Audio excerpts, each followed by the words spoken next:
And now to another First Coast News exclusive. It's been 3 weeks since a jury unanimously voted to give Donald Smith the death penalty. Tonight, we're getting a fuller picture of the people who made that decision. First Coast News' Ann Schindler was the first to speak with one of those 12 jurors. Now she's talking with 2 more. For the first time, one of the 8 female jurors. Ann joins us live from the Duval County Courthouse. And Ann, what did she have to say? Well, I'll tell you, more than any trial I've ever covered, this one makes people angry.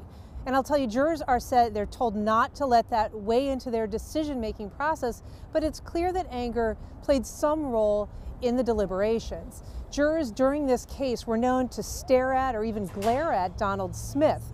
His defense team actually seemed prepared to play off of that reaction.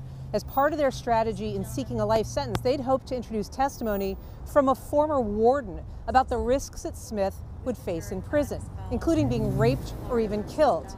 The judge didn't allow that testimony, but it's clear some jurors were thinking along those lines.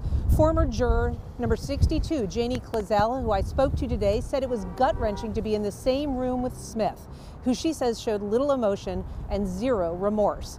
She was one of 3 jurors who initially wanted a life sentence for Smith, but not because she thought he deserved mercy.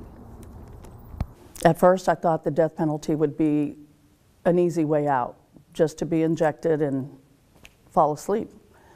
And but like I said, I wanted him to be beaten up out there in the general population in the prison, because I wanted him to endure some of that pain from other inmates as to what had happened to that little girl.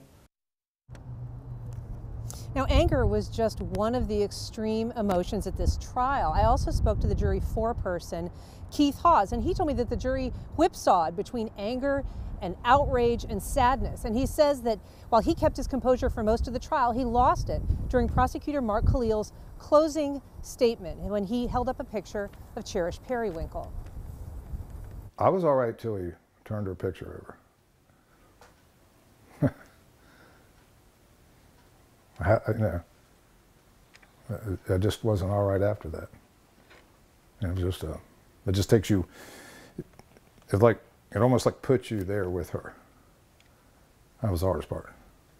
Now, the jurors ultimately made their decision, saying that they believed this decision was the only one allowed under the law and that it was just. And the final sentence will have to be pronounced by the judge in the case. That will happen here after a hearing on March 28th. Live at the Duval County Courthouse, Ann Schindler, First Coast News, on your side.